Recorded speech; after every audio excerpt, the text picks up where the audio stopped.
Hello, and welcome back to episode 42 of the Pixel Street Podcast, where each and every week or other week, we're going to keep it to every week from now on. We're going to be recording on Wednesdays. We get together and talk about one of the things we love most, which is video games. As always, I'm one of your hosts, Joel Campos, and I'm joined by the man found on every blog on his side of the Mississippi River, John Hansen. What's up, John? Not much. Been a long week. I'm really tired, but let's talk video games. Hey, man, video games are what keeps me going, kind of. This week, we're going to be talking about some exciting stuff, or not exciting stuff, depending on how you look at it. We're going to be talking about the PlayStation 1 Classic that was just announced, Red Dead Redemption 2 Online, and Nintendo Switch Online, which actually just came out last night. As always, you can get our podcast on most podcast platforms on, we're going to say Fridays, because we're going to be recording Wednesdays from now on. That gives me a day buffer just to get it all together. As well as on YouTube. You can now watch our show on YouTube and on our Facebook. If you just search Pixel Street Podcast over on Facebook, you should be able to find our channel. Let's get into some of the new releases. We're going to be covering today the releases from September 19th through the 25th of next week. Hold on, I lost my place here. 1 second. So, today, September 19th. Man. Oh, I see what happened. So, on this list, it has every single NES game that came out yesterday for Switch Online. Mm-hmm. But we will get into that in a bit. Okay, so starting September 19th, you have Siegecraft Commander for the Switch. Tomorrow, September 20th, 2018, you have Crosscode for PC. You also have The Gardens Between for Switch and PS4. Light Fingers for Switch. A Case of Distrust for Switch. Reigns, Kings and Queens for Switch. Retimed for Switch. Velocity 2X for Switch, which I actually have heard somebody talk about that game. I can't remember, though. I think that game might already be out on PC or something. And then you also have, this is going to be painful, Mitsurugi Kamui Hikai for Switch. Magic Cat for Switch. And then the 21st, you have, this is a big release, the 21st. I did not know that this was this week. The Spyro Reignited Trilogy for PS4 and Xbox One. No, that got delayed. Yeah, I was going to say, I thought that got delayed until October, right? November. Alright, so scratch that. I wish it was this week. That'd be pretty cool. Yeah, that's what the original release date was. Yeah, this list just isn't updated. Broken Sword 5, The Serpent's Curse for Switch, Xenoblade Chronicles 2, wait, what is that?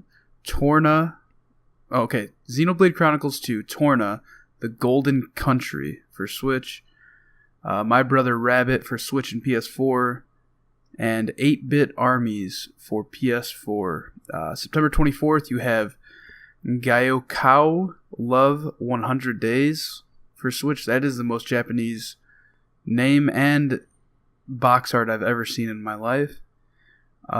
September 25th, you have kind of a major release in Valkyria Chronicles 4 for PS4, PC, Xbox One, and Switch. Punchline for PS4 and Vita. This is the Police 2 for Switch, PS4, and Xbox One.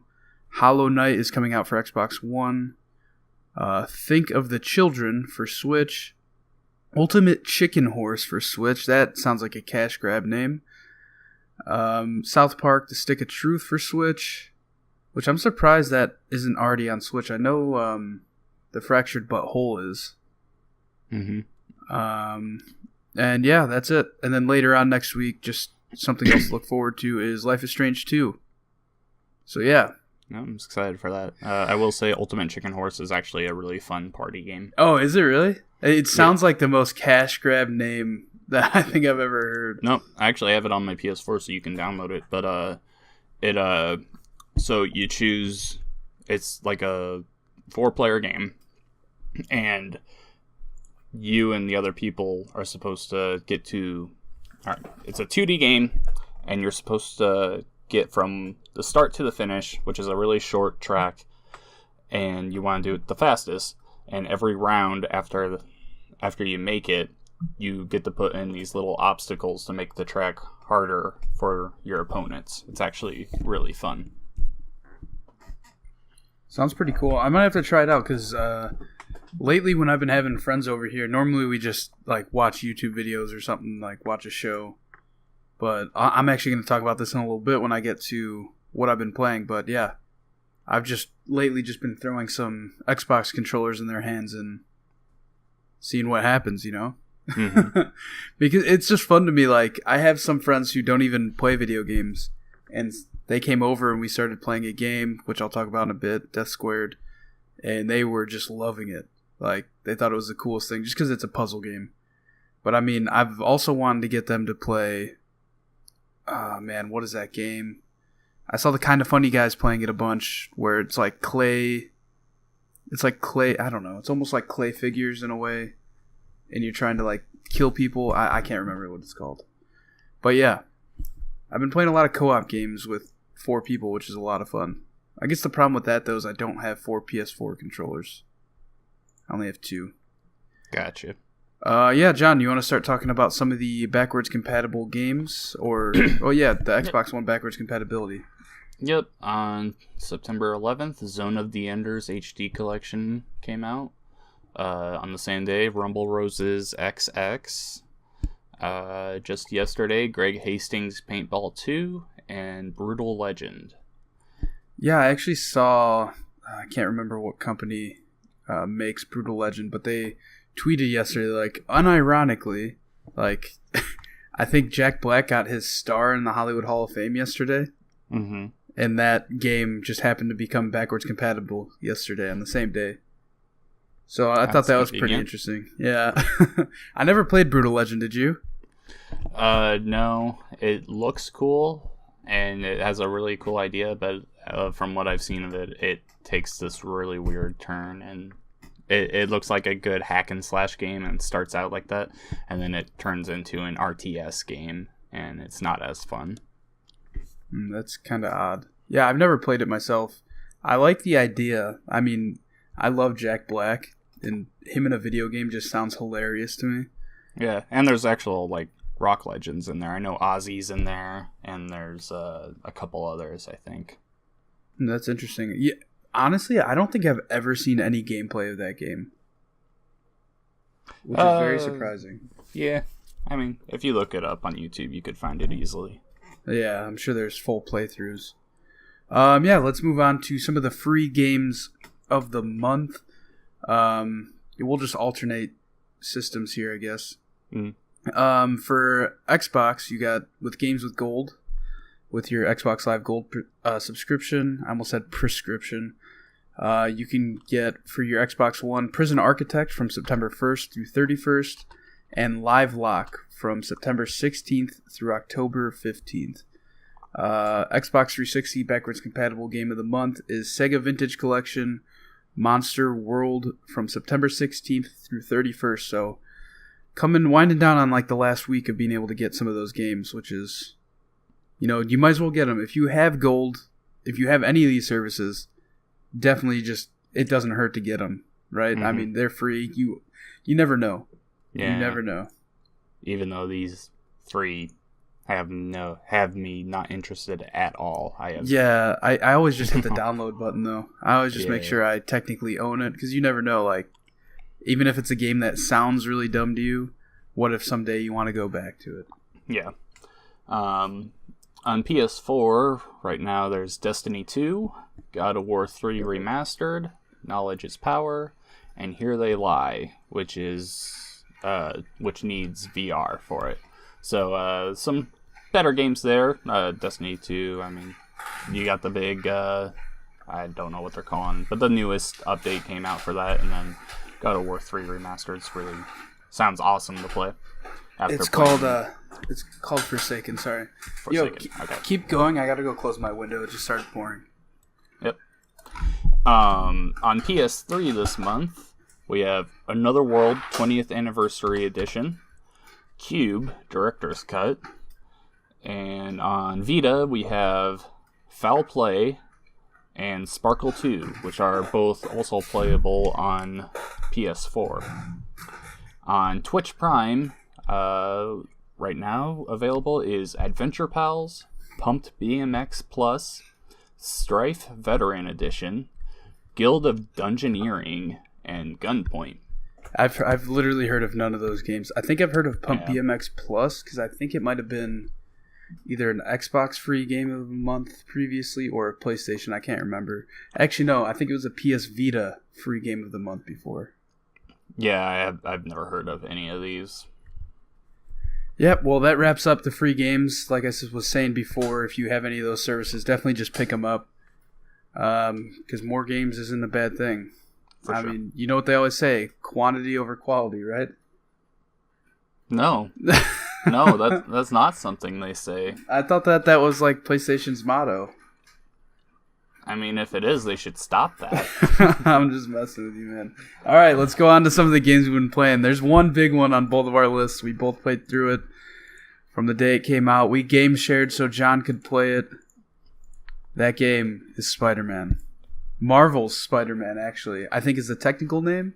I think so. Because every time I booted up my PS4, I would naturally go to my library or something if I was looking for Spider-Man. And I'd go down to the S's like, oh, nope, it's fucking Marvel's Spider-Man. Which is really lame to me. But yeah, it's a great game.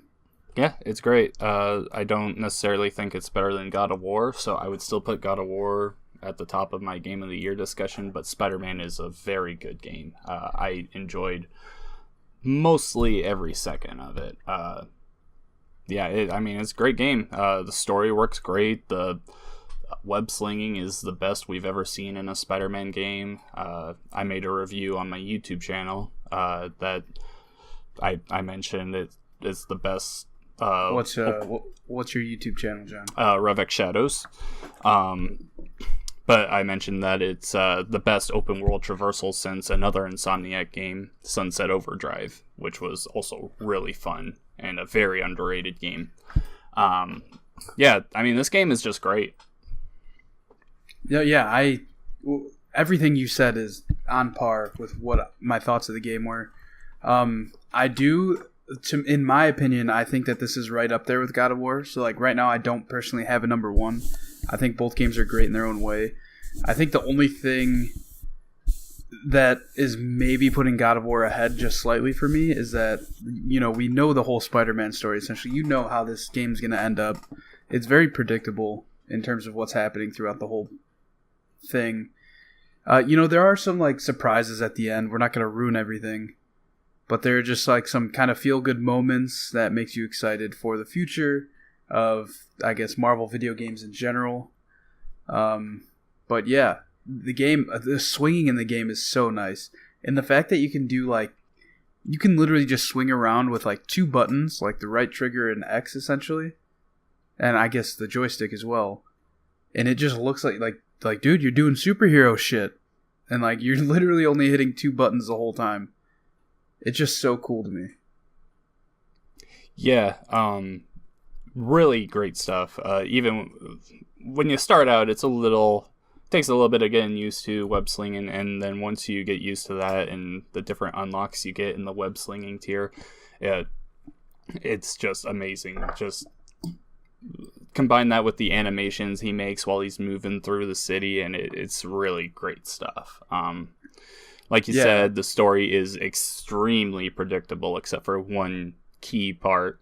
But other than that, pretty much every time you see anyone in this game, you can pretty much guess what's going to happen to them down the line. They didn't change too much up, although there was, like you said, one really big difference. I mean, the thing is that like it takes very minimal effort to look like you're fucking doing insane stuff on your controller. Yeah.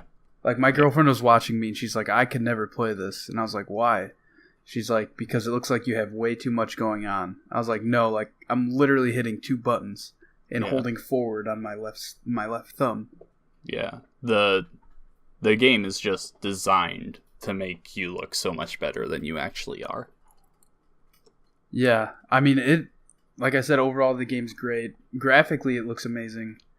I didn't feel like anything seemed too tedious in terms of like the collectibles or anything. No, collectibles I thought were fine. The biggest part I didn't like about the game were all the like mini games that they put in. You mean like the Taskmaster stuff? The challenges? Yeah, Taskmaster was kind of just shoot in. Yeah, that wasn't great. But no, I was mostly talking about the like hacking mini game where it's like BioShock where you have to get the electrical current to go through the tubes, and then also when you have to like find the substances and all you're doing is matching lines and shadows. Yeah, those line ones when you're trying to figure out what what chemical compound you're dealing with, I guess. Some of those got tricky to me. Like some of those I could not figure out. And like it just took a little bit of time. But the ones where you're trying to push the electrical current through like the maze, I guess you could say, those were extremely easy to me. I had no problem. I had no problem with either of them, and yeah, I just thought they were a waste of time, really. I did not enjoy that part at all. Yeah, but luckily, if you're playing the game just to beat it, you only need to do that like maybe 3-4 times. But if you're trying to get like as many suits as you want or whatever, some of those are necessary to unlock. Some suits and abilities. Upgrades. Yeah. But yeah, I mean, overall, they weren't that bad. Especially if you're just like spreading them out. Like as long as you don't go and try and do them all at once. No, just overall, they're a waste of time. What did you platinum the game? No, I beat the game and I haven't gone back yet, but I probably could at some point. Yeah, I've done everything in the game except for in every zone there are these like I guess crimes that just happen randomly. The red triangles with exclamation point in it. I just have to do those in every zone. Like I've done most of them in every, I guess, what would you call it? Every town within Manhattan. Section. But yeah, I don't know. Every zone, community, I guess. I don't know. But yeah, I haven't done every single one. And as soon as I do that, I'll have the game platinumed. It's just annoying to me because essentially on Saturday, I spent like an hour and a half literally just swinging around, hoping that one of those would pop up. And you just never know when they're going to come. It's not like something on the map that's always there. It's just kind of a random spawn. You just got to hope it does. So, I mean, as I have less and less to do, I have a feeling it's going to get harder and harder to complete them. And I stopped every time I was in, like, going to do a story mission or going to do a side mission. In one of those red, like, I guess, events came up, I went and did them. So it's not like I was, like, avoiding them the whole game and now I have to do them all. It's just kind of one of those tedious things you have to do to get the platinum, but it's not terrible. Yeah, there's definitely not a lack of things to do in the game. There's very different things to do. It's just that sometimes that stuff just stacks up and you're kind of like, okay, I've been doing this for the last half hour. Kind of over it. Yeah, the game is by no means hard at all. It is like one of the easiest games I think I've played in a while.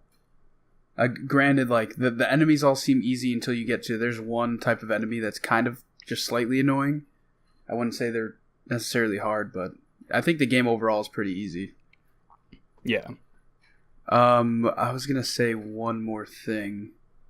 Oh, what was your favorite suit in the game? I guess mine are spoilers if you care about this stuff. What was your favorite suit? At first I started using the Iron Spider suit from Infinity War because I thought that was really cool. But I eventually went back to just the white spider suit because it felt very out of place using any other suit in the cutscenes. Yeah. So I guess I was kind of on the same boat.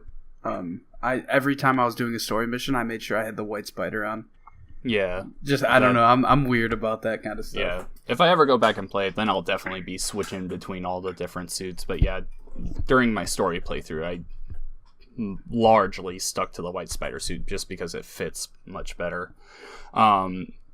What did you use, or what suit abilities did you use? So my favorite one, I think it's one of the ones that we got for pre-ordering. I don't know which suit it came with, but it was the essentially Spider-Man. It was like in trailers and gameplay demos at E3 where he jumps in the air and he just shoots webs. Yeah, that's called the Web Blossom. Yeah, that one. And I also enjoyed Spider Bro a lot. Yeah, I pretty much only used Web Blossom because it was insanely overpowered. Yeah, that's what I found. It was really OP. Like, you can just go into an area that has like a little side mission or something, do that, and then instantly gain your token for the area. Like, it's ridiculous. Yeah, it is pretty nuts. But my favorite suit is got to be the vintage suit. I don't know, how many have you gotten? Like most of them? Most of them, not all of them. Do you have the vintage suit? I think you do. Is that the cartoon one? Yeah. Yeah, I don't have that one yet. Yeah, that's easily my favorite suit. Just because, like, when I was streaming it, I was using it, and I was just saying, like, it just makes everything in the game look so much more realistic when you have that suit on. Like, I took so many screenshots in photo mode in that suit. I have to put all those on Twitter or something. I don't really know how to export them from... I know you can post directly to Twitter from PlayStation, but it's kind of tedious, like, to type out something. And I don't know how you can do, like, a whole album in there, so I'll have to find a way. I don't know if I have to go on, like, my PlayStation app and download them or what, but yeah. That's easily my favorite suit, and I took dozens of pictures with it. But yeah, the photo mode is pretty awesome as well. It's kind of a bummer for people that reviewed it that they didn't have the photo mode. Because I know, like, Greg Miller, like, loves the game. He probably would have taken so many cool pictures. Like he did the same thing with Horizon Zero Dawn. But yeah, Spider-Man, great game. If you're on the fence of getting it, definitely pick it up. I think it's worth the $60. I bought the $80 edition, so me and John can play the DLC when it comes out next month, which I'm excited for. I mean, I like the story enough to where... Oh yeah, I'll definitely play the DLC when it comes out. Yep. All right, let's move on a little bit and talk about another game I've been playing, which is Overwatch. I just got the game on PC with a Humble Bundle. I think it's $12 right now for PC if you get the Humble Bundle monthly. But yeah, like playing shooters like that on PC, it just feels so nice and it feels so right. To the point to where I was playing Overwatch on PC, and then I went into my living room and started playing Destiny 2 on my big screen, and I was like, man, like, is my controller messed up? Because it felt like I had like really bad input lag, but nope, it just runs really fluid. I played one match on Overwatch PC and I like dominated, and I think it's because like I was playing against like, you know, level 1 people and matched me with similar skill level, and like I actually know the abilities for Diva and stuff. Like I knew what I was doing, so I did pretty good, and I had played the game and I just stopped there. But I definitely want to get back into play more Overwatch on PC and Xbox for that matter. But yeah, it runs so nice on PC, especially my PC with my monitor. I think it looked great. All right, and that brings us to John's Overwatch Minute. John, you have nothing prepared, so just talk about Overwatch for a minute, starting now. Okay. Latest update. Man, where did we last leave off with that? I don't even remember. Mercy is not that good right now, except all the other supports are really in a good spot now, which is awesome, because fuck Mercy. Lucio and Ana are amazing right now. Competitive, the community still sucks. I get matches with throwers pretty much every night, and it really takes away from the game and makes me not want to play, but I still go back to it because I love the game itself. Really wish that the summer games had brought something new, but I think we talked about this before. It was just more Lucio Ball. I would like events, even the seasonal ones going forward, to include some lore side missions. I think that would be a lot of fun. But regardless, Junkenstein's Revenge will be coming out during Halloween, probably at the beginning of next month or the end of this month, and that's exciting because that is one of my favorite events. All right, that's time. I do have a question. When you mean throwers, do you mean like they're on your team or the other team? Either way. I mean, mostly when they're on my team. Yeah, I guess mostly it would suck if they're on your team because you're pretty much guaranteed to lose. But if they're on the other team, I can see that just taking away from the experience just because it's like you're trying to get better at the game in a way. Yeah. And if they're throwing, it's going to make you get paired up with higher level people, and then you're not going to be doing as good. Yeah, and I get so many people that are on their Smurf accounts and will lose one fight and they don't care. They're on their Smurf account, so they'll just straight up leave the game. So you're playing 5-on-6, which is almost all the time damning for you. I actually did win a game in this last week playing 5-on-6, which was amazing. But other than that, it's just... the community is just terrible. I mean, people get set off over the littlest things. Like, you suggest, hey, could you please not play Symmetra? No, fuck you! And then they just throw, or the Widowmakers that are shooting into a Reinhardt shield for the entire match, and they're like, oh, I've got this amazing accuracy. Great. Yeah, it's, people suck, but the game is amazing still. I love it. Yeah, I still have to play with you because I am probably an average player. The thing that I have a hard time understanding is like I don't know which players are a good match for who.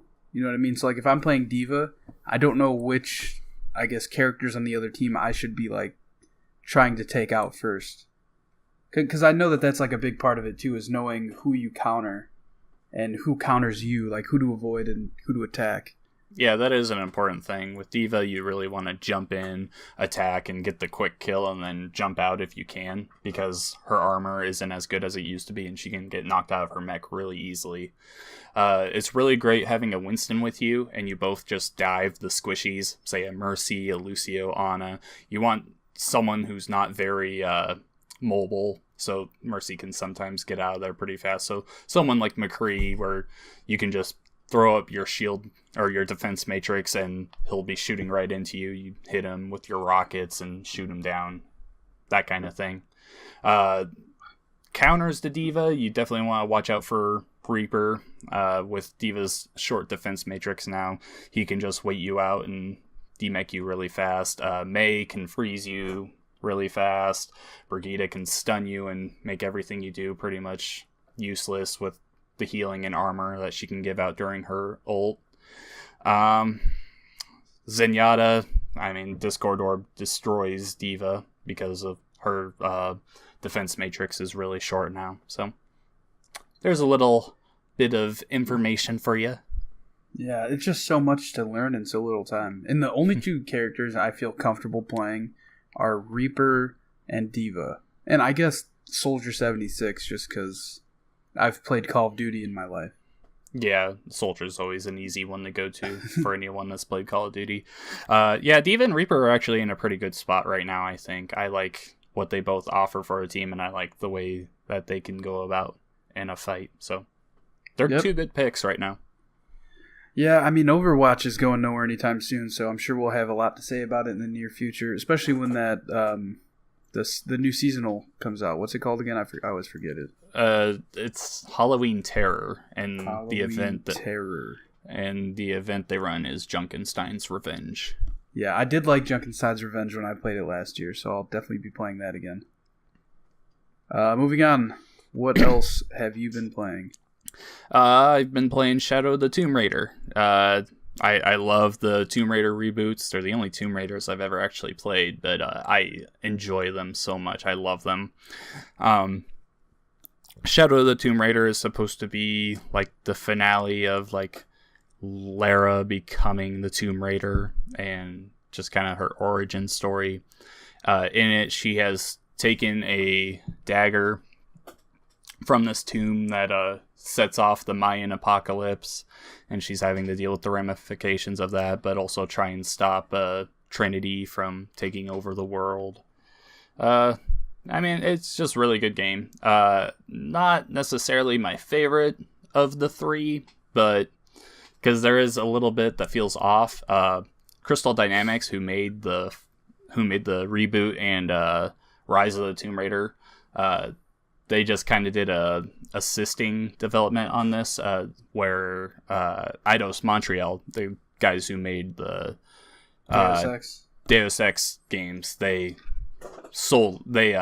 took lead developer on this. So there is a little bit of a difference between this and the other two, and just the way that it feels. Overall, though, it's pretty much the same gameplay, and with some new added things into it.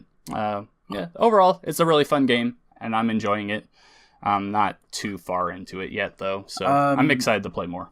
I have a couple questions, because I played the first reboot, and I enjoyed that a lot. I played it kind of when I had nothing else to play. Like, I'm not a giant Tomb Raider fan. Like, I enjoy it for what it is. I just think it's like the Xbox equivalent to like Uncharted. Are the stories all like connected? Like, I understand they're all in the same universe. They're all, I guess it's like a trilogy. But yeah, they are connected. But like, so like in this new one, does it bring up stuff from the second and first one? I'm not that far yet, but I'm sure it's... I don't remember the second one really mentioning much about the first one.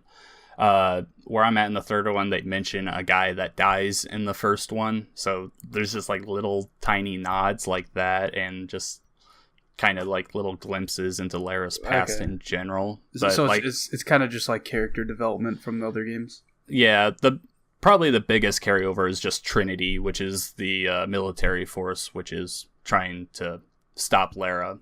They became a big thing in Rise of the Tomb Raider. They didn't appear in the first reboot, but okay, and then they're pretty classic Lara Croft enemy. Second question is, if this isn't your favorite Tomb Raider, then which one is? Rise of the Tomb Raider. It came out like 2 years ago, right? 3 years ago, I think. I think it was 3 years ago. Yeah, that's the second one, right? Yeah, it's the one that came out the same exact day as Fallout 4 and didn't sell well because it came out the same day as Fallout 4. Oh, yeah. Great game. I love it. It's the reboot, which I thought was amazing, and they just added more to it, and it's just great. I love everything about that game. Yeah, I think Rise of the Tomb Raider is actually on Xbox Game Pass, so I might have to give that a play when I get free time, which I don't know if it's going to be anytime soon because all these releases. Yeah, we're hitting the busy part of the year. Yeah, that we are. Moving on, I've also been playing a lot of Destiny 2. I know this is like a trend on this podcast where I stop playing for months and then I start again. But I played through the Forsaken DLC, the story. It was pretty good, actually. I like the story quite a bit. From it, basically, if you don't know, it's avenging Cade's death, which Cade is probably one of the cooler characters in all of Destiny, which makes no sense to me why they would kill him. But yeah, you pretty much are just avenging his death throughout the story. They have the story set up in an interesting way where kind of... I don't want to compare it to that, but I was thinking of that Shadow of Mordor. That's way more in-depth, but in Destiny 2, they essentially give you a list like, hey, here are the people that are involved in this. You got to take all these kind of, I guess, lieutenants down, you could say, in order to get to like their captain, I guess you could say, in a way. I don't know their technical leadership roles, but yeah. Essentially, you're taking down the lesser bosses, and then you eventually take down the big ones. So the story was good. Other than that, I've not done the raid. I'm not high enough light level. I think I'm at 504 or 505 right now. And as far as I understand, it's actually really hard to get up to light level to do the raid. Like, they did not give people enough time unless you like were strictly playing Destiny 2 like every day. But yeah, some people, I guess it took them 16 hours to do I think it's called the Last Wish raid, which is quite a bit. And like ever since then, obviously people have just been beating it left and right. But yeah, I've not watched any gameplay from the raid at all. But this week is Iron Banner, which is PvP emphasis. So there's like a bunch of bounties and stuff for doing PvP stuff. And there's a whole gear set out for Iron Banner, which is actually pretty cool looking. I was playing a lot of Iron Banner last night, and I'll probably end up playing some tonight, if I'm being perfectly honest. But yeah, Destiny 2 is better than Destiny 2 has been since it came out, I will say. But that's not to say it's great. I mean, the Forsaken DLC alone was $40. If you buy the Destiny 2 Forsaken DLC with the yearly pass, which is it's $70. Yeah, $70. And the yearly pass, I guess, just gets you. It's not more. I don't know how to explain it. It's like seasonal events, I guess you could say in a way. Mm-hmm. So I'm assuming it just adds more missions each time. But I did not buy the yearly pass yet because I wanted to wait and see how this is. Because the yearly pass itself is only $35. So, I mean, if I do end up getting it, which I think I will, I'm only out $5 from if I had just bought them both together, which I'm fine with. I didn't want to buy the whole thing if I'm not going to actually play.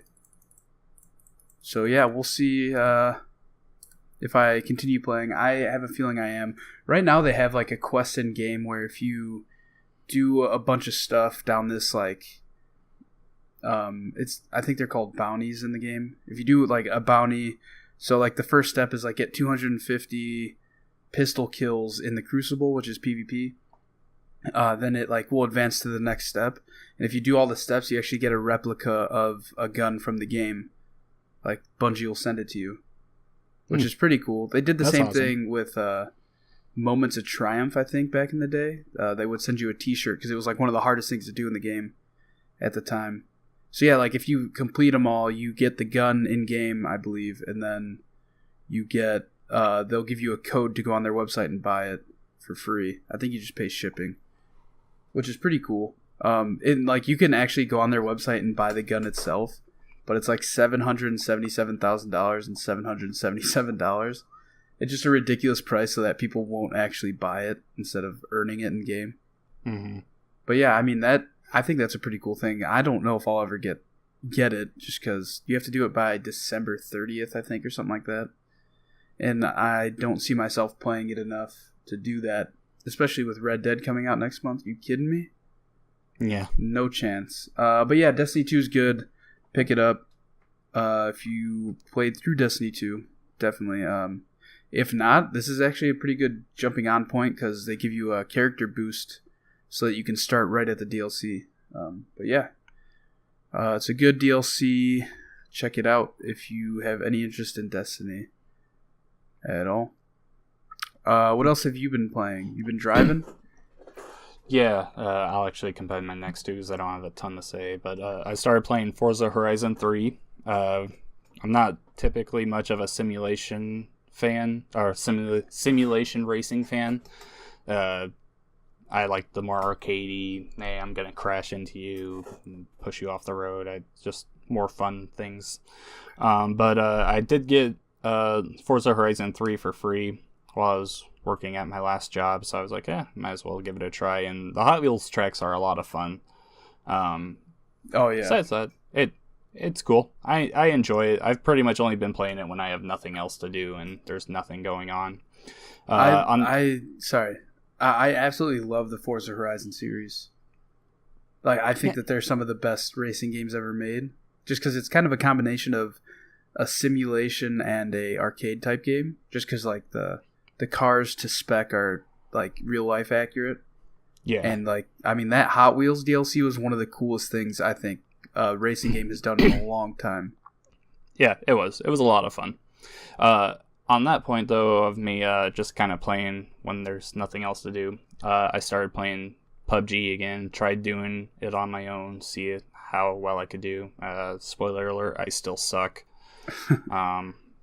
Wasn't really having a lot of fun with it, so I didn't play it much, but I did want to give it a try since the full product release came out recently, and it runs smooth. I'm actually kind of amazed just thinking about how bad it ran last year when I reviewed it to playing it right now. It runs super smooth. Now, granted, that's on an Xbox One X. I don't know how it is on the S or the original model, but definitely runs a lot smoother than it did, but I'm not particularly a fan of PUBG or Battle Royale in general still. Yeah, I'm assuming it ran pretty bad on the. It still runs pretty bad on the original Xbox. Just because it's probably, I don't know. It's still like slightly rough on the X. Like, it doesn't run anywhere near what a PC runs it at. But yeah, I played it pretty recently actually, and it was the first time I played in months, and I came in the top 6, I believe, which I was actually kind of impressed with. Because I killed one guy and then saw nobody else until I got sniped from behind. Gotcha. Yeah, that's my thing, is I'm always being shot by people I can't see. I'm like, oh, okay, fun. Yeah, pretty much. Yeah, moving on. I've been playing some Death Squared with some friends when they come over. I was kind of talking about it a little bit ago. It's just a great game, man. I never played it before. It was one of the free games for Xbox, I think last month or the month before. And it's just, I don't know. It's a lot of fun just because you really have to think about some of the levels. Like, we were playing 4-player co-op. We flew through like the first 25 levels. And there's only 40 levels, as far as I know. Because like the list only goes up to 40. So, like, the last 15 levels have been so hard. Like, I think we're on 35 now. And it just, like, takes us, like, 20 to 30 minutes per level just to figure it out and then be able to execute it. Mm-hmm. It can get so frustrating. Like, because, like, one little mess up and you got to start all over from scratch. But, yeah, it's a fun puzzle game. If you don't know what it is, definitely check it out on YouTube. Yeah, it's just been a lot of fun and a lot of like yelling at each other, like, "No, you can't do that! Don't move! Mm-hmm. You're gonna kill me!" Yeah, it's just a great puzzle game, especially when you've had a few drinks with your friends. It makes it even more challenging. Yeah, a lot of fun. I haven't played the 4-person co-op, but I played 2-player co-op in that, and there's a lot more in 2-player. I want to say there's like 80. And oh, wow. I would guess me and the person I played with were like in the early 60s, like 61 or 62, I'd guess. Yeah, like you said at the beginning, it's pretty easy and simple, but it gets harder as you go, which is the making of a great puzzle game. You don't want it to be easy all the way through. Takes a lot of conversation. If you do want to play on your own, it's pretty much the 2-player mode, but both sticks control both cubes. Yeah, really good game. Yeah, it is a great game. And then the last game you have here is DayZ. Did you buy that? Yeah, I played the free trial on Game Preview on the Xbox, and I mean, I wasn't blown away or anything by it, but I have a friend that me and him have been talking about playing it for years. Like, when they first announced that it was coming to consoles, like, who knows, 2013, 2012. It's been a long time that this game has been coming to consoles. Yeah. So, yeah, I gave it a try. I don't really understand anything because I skipped the tutorial because I'm a real man. Yeah, as one does. Yes. I see. I played for about 45 minutes so far. And I haven't seen any other people in the world. Me and my friend tried finding each other for the longest time, but apparently there's no in-game map unless you actually find it in the world. Yep, it's very simulation-like. Yeah. I think... Wait, so you and your friend never even found each other, you said? No, we never found each other. Okay, one good way to do that, for reference, is what me and my friends would do is we just run to one of the edges of the map, like by the water, and then just like be like, all right, I'm running down the coast with the sun on my left or something like that. And then they'd be like, all right, and then like they would run up the coast with the sun on their right, and then eventually you should, find each other. Yeah. Like just by describing to each other, like, all right, I see, like, I'm running past a mountain by some railroad tracks, or like I see a tall like construction site. Something like that. Mm-hmm. But it is a pain in the ass to find one of your buddies in the game.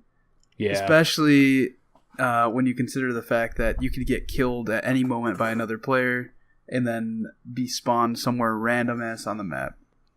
Yeah, I hope that's something they change in the future, because it would just be a whole lot funner if I could just find my friend and play with him.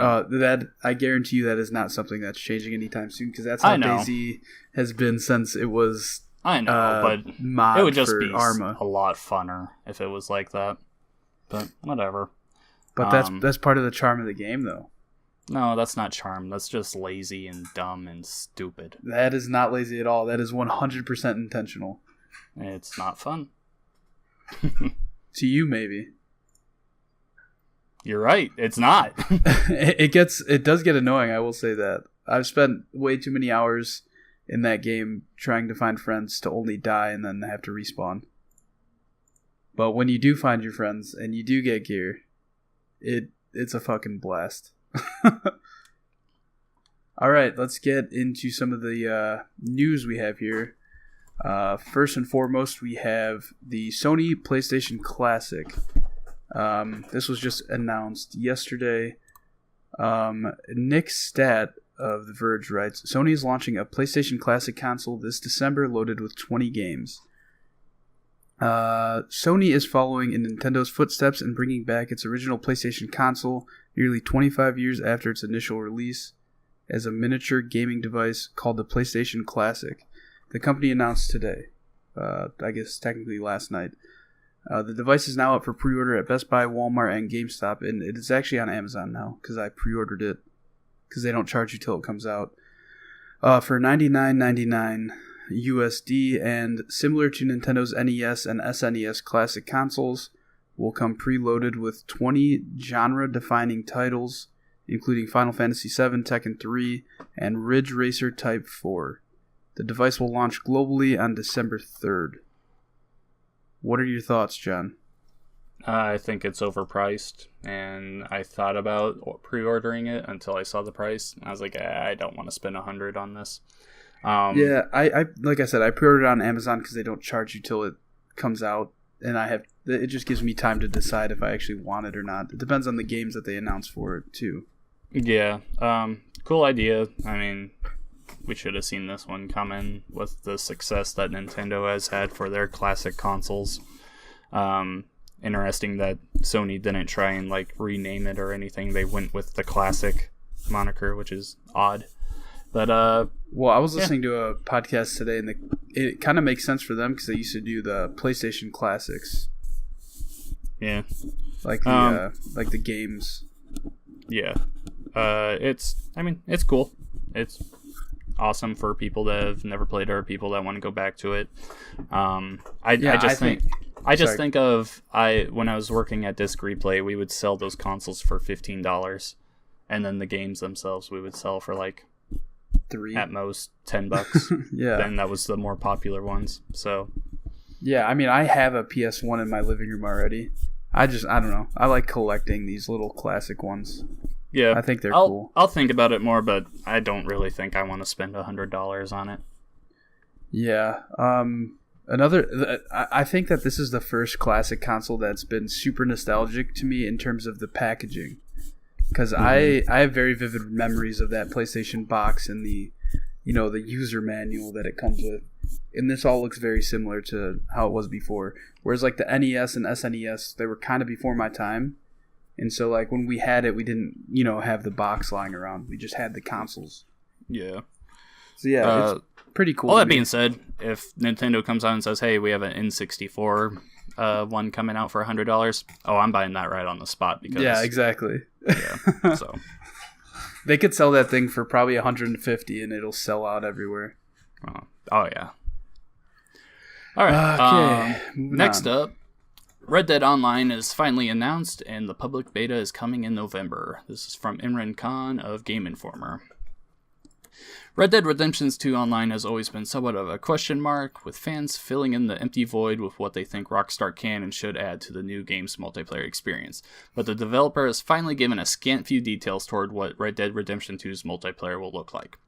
Red Dead Online is an evolution of the classic multiplayer experience in the original Red Dead Redemption, blending narrative with competitive and cooperative gameplay in fun new ways, Rockstar said in a blog post. Using the gameplay of the upcoming Red Dead Redemption 2 as a foundation, Red Dead Online will be ready to be explored alone or with friends, and will also feature constant updates and adjustments to grow and evolve this experience for all players. The public beta for Red Dead Online will launch in November of this year, a few weeks after the game's release, and is free to anyone with a copy of Red Dead Redemption 2 on either PS4 or Xbox One. So, you're the big Red Dead fan. What do you think of this? I mean, I wouldn't say a big Red Dead fan because I just played the game a couple months ago. But I definitely think it's cool that they're doing a beta for the Red Dead Online. But it's just weird that the online is coming out after the game, which I guess they did the same thing for GTA 5. Yeah, they did, and it completely sucked at first because it was broken as heck. Yeah, exactly, which is why I think they're doing a beta after the game comes out, right? Which doesn't make sense, because if this is a beta, this is essentially the same thing. Exactly. Though. No, that's what I'm saying, is it's the same thing as GTA 5. Yeah. They're just trying to pass it by, saying like, "Oh, this isn't it. This is the beta." For Red Dead Online. Exact thing. Yeah, the beta should be out in like early October. yeah, exactly. They should have the beta before the game comes out, and then the game will come out, and then say a month later they release Red Dead Online. Yeah. If they're gonna do it anyway, to have a beta, that's how it should be. Yeah. Not the game comes out. A few weeks later, you get a beta. And then it's going to go away for a while. And you're going to be like, all right, here you go. Like, that's not how games work. Yeah, I completely agree with you. Personally, at some point I might grab Red Dead Redemption 2. I still have to play through the first one. I started it, but haven't gone back since. Red Dead Redemption 2 Online by no means excites me at all to the level of GTA 5. There's just so much to do in GTA 5 that you can't really do in a Western setting. Like, my favorite part of that game particularly is getting in the jets and helicopters and flying around, jumping out, doing crazy things, getting the fast cars, ramping off things. And in Red Dead Redemption 2, yeah, you might have like some raids or something on like a bank, or who knows, a train, who knows what's going to go on with that. They'll find interesting things, but I just think I think the city environment really appeals to me more for just a fun open world environment than a Western does. Yeah, I completely agree. The whole GTA 5 modern day thing definitely works a lot in its favor to make it such a great online experience. Because, you know, in Red Dead, like, you can have various horses. Like, there's not much you can do. You're gonna race those horses, okay? Yeah, like you're gonna hold up a store, okay? You can do that in GTA 5. Yeah, but I mean, I have faith in Rockstar. They're gonna have to do something. Oh yeah, something's gonna be different to make there's gonna be something to stand out, but I just don't see it being anywhere on the level of GTA 5. Although it's gonna sell like crazy, and it's gonna make them a ton of money just because it's Rockstar. Yeah, I completely agree. Up next, we have an article by Matthew Cato from Game Informer. The title reads, Capcom terminates Dead Rising 4 developers' projects, and has since been updated to say that the studio has been closed. Capcom has confirmed to Game Daily that all development has suspended at Capcom Vancouver, and the studio has effectively closed.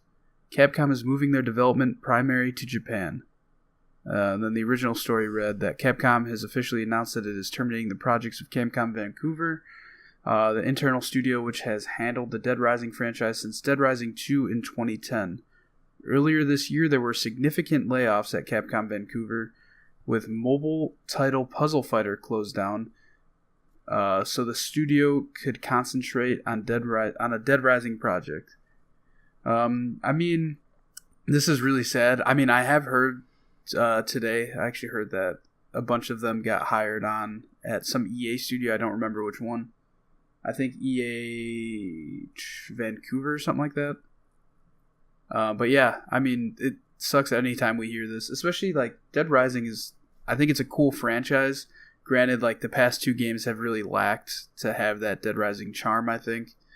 And I know that Dead Rising 4 probably didn't sell all that well, so this isn't very surprising to me in that sense, but it does suck for those who were laid off, and hopefully they all land on their feet pretty well.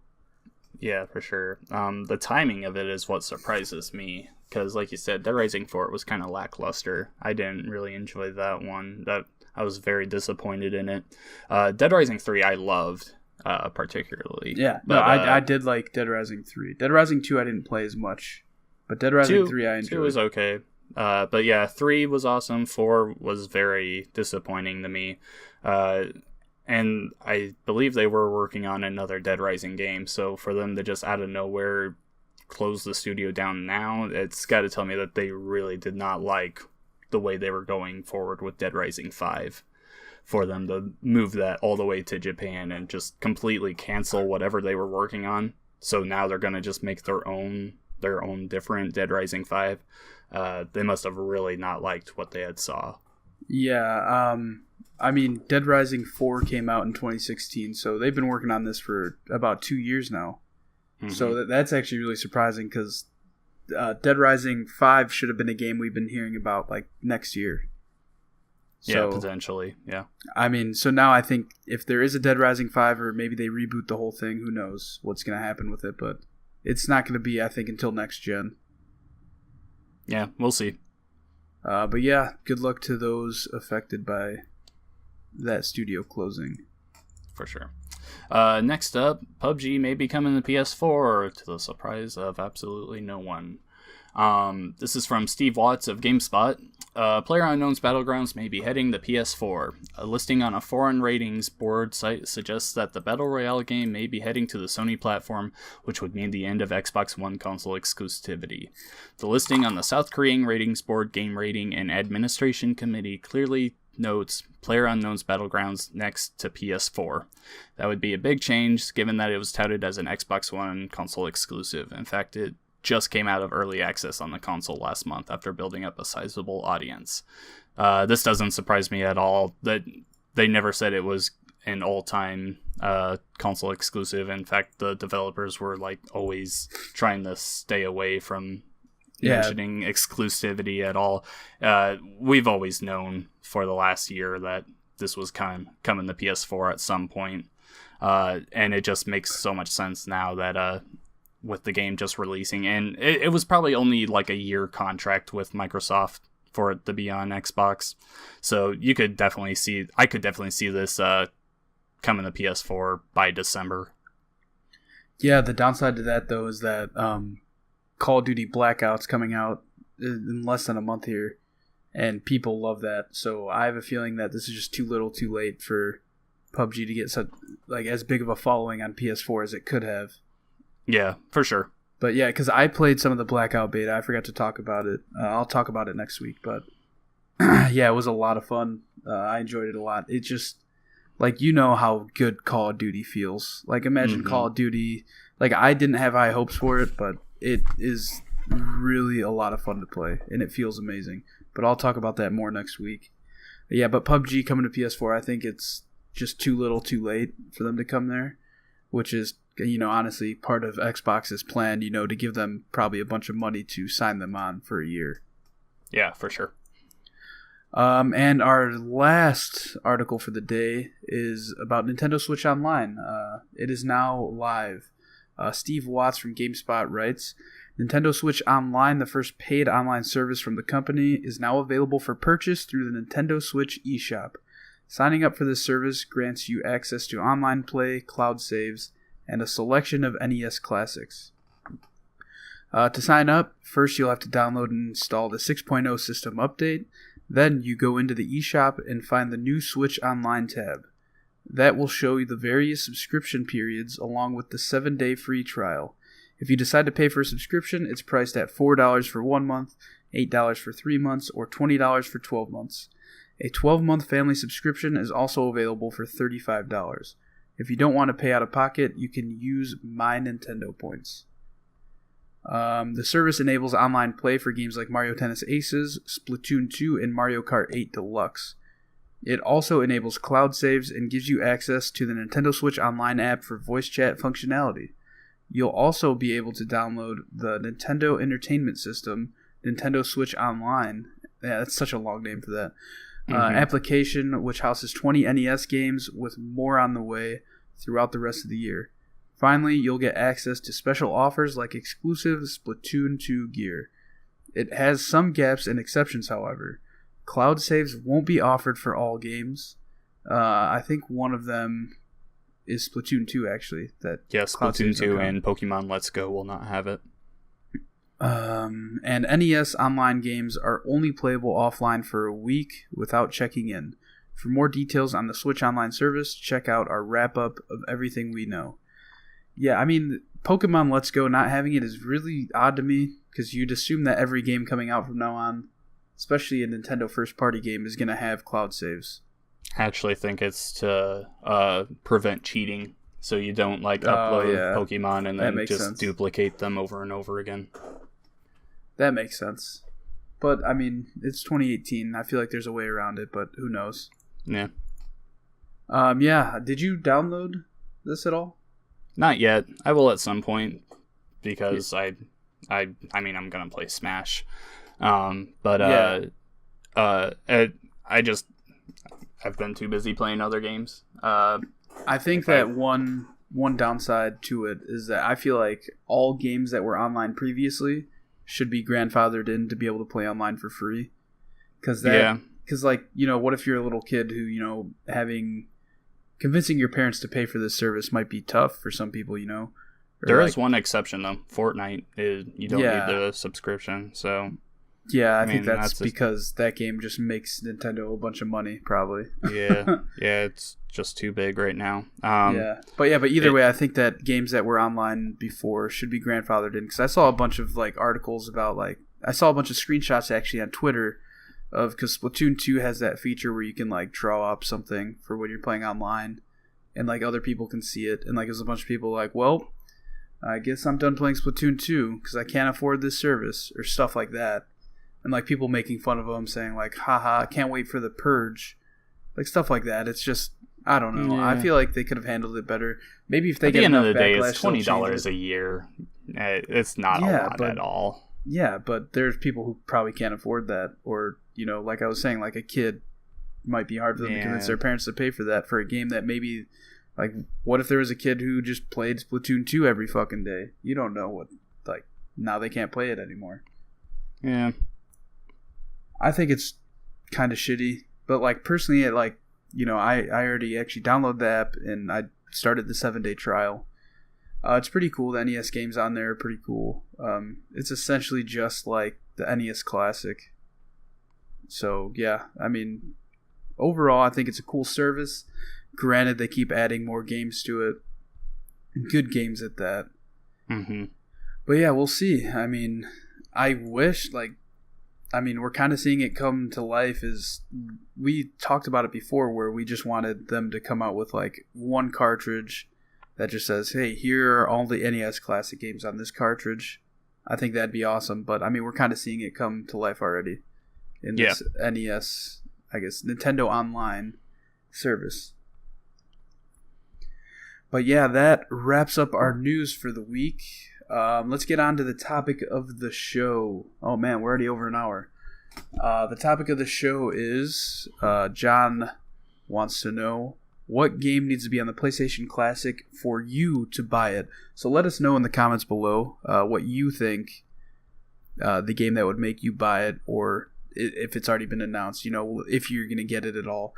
For me personally, I already pre-ordered it. I don't know if I'm going to get it or not, but if Legend of Dragoon is announced for this, I will buy it immediately. Just because I love Legend of Dragoon. I doubt that it's going to be on there, but it's a cool game. Because I think that, personally, when I think of some of the best PlayStation games, I think of third-party games quite often. So I don't know how many third-party games are going to be on this, if any.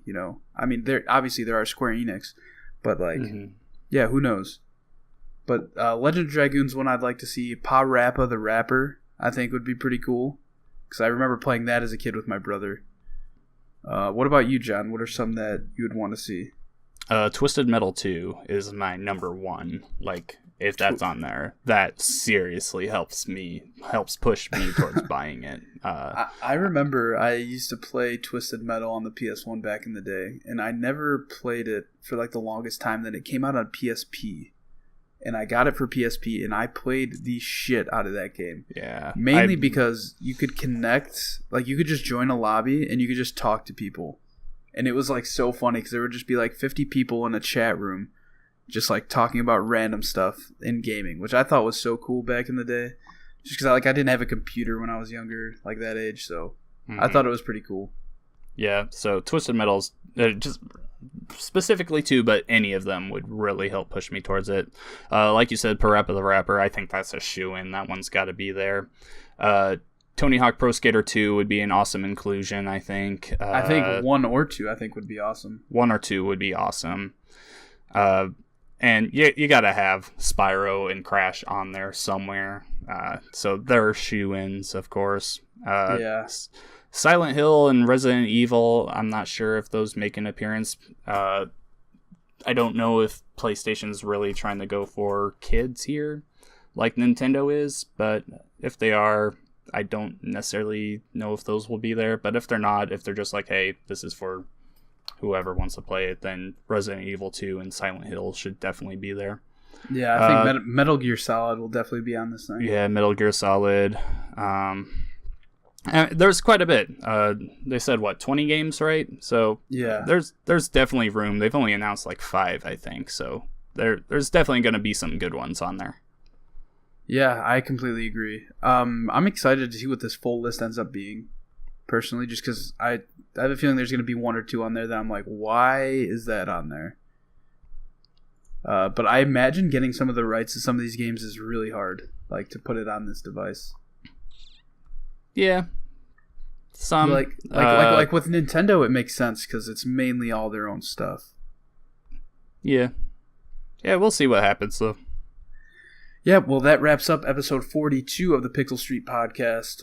As always, go check out our Facebook page, Pixel Street Podcast. Give us a like there. We're always posting our podcasts up there. John's been posting a lot of, articles he's been writing online, so go check those out. Email us if you have a topic of the show or any news you'd like us to talk about at pixelstreetpodcast@gmail.com. And as always, you can listen to us on iTunes, Stitcher, and Google Podcasts, or pretty much any podcast platform you can find. My name is Joel Campos. You can find me on Twitter at Campos63. On Mixer, I've been streaming a lot, like every day almost, at Campos63. Check out our YouTube channel at Almost Random. Just search Almost Random on YouTube and you'll find it. That's where you can also find our podcast. Check out both of our writing over on that video game blog. John, anything else you want to pimp? Your YouTube channel and other sites you've been writing for? Yeah, my YouTube is Revex Shadows. On Twitter, I am at Revex Shadows. If you want, I'll probably start sharing more to the Pixel Street Podcast page, articles I'm writing and stuff. Just kind of little side things. Yeah, you definitely should. And I was actually... sorry, do you have anything else you want to talk about? I didn't mean to cut you off. No, I recently did a Spider-Man PS4 review, and I have an idea that I'm going to make another video including Spider-Man, hopefully within the next week. Yeah, so I was actually at Wizard World Chicago a few weeks ago, and I was there with, you know Cody Schultz, right? Yeah. From that video game blog. And I was talking to him, and it just got brought up. I was like, oh yeah, John, he's like, because he was asking if I was still doing a podcast with you. I was like, yeah, we try and do one every week, but sometimes, just life happens. And then I was telling him that you've been writing like for a bunch of different sites, and that like you're graduating with your degree like in like a few months here, right? Within a month. Yeah, that's awesome, man. But yeah, we were talking about how, and he's like, yeah, he should just write as much as possible. That's like the best way for him to get out there. And like, I think like technically you're not supposed to write for other sites. I don't think that's true. But he's like, yeah, I don't think anybody cares. Like, he can do whatever he wants. They're not paying me. Yeah, exactly. But yeah, I mean, definitely get your name out there. Just keep writing stuff. And we were talking about some of like your top 10 articles. Like those things are probably killers for those sites. Mm-hmm. Like everybody loves a top 10 article. So yeah, definitely go check out some of John's other work. And yeah, John, you should definitely be posting it in that page because we have quite a bit of followers on the Facebook page. All right. More than I was expecting. But yeah, stay tuned next week for Pixel Street Podcast episode 43. Which is going to be the episode where John talks about Overwatch. I guarantee it. Later.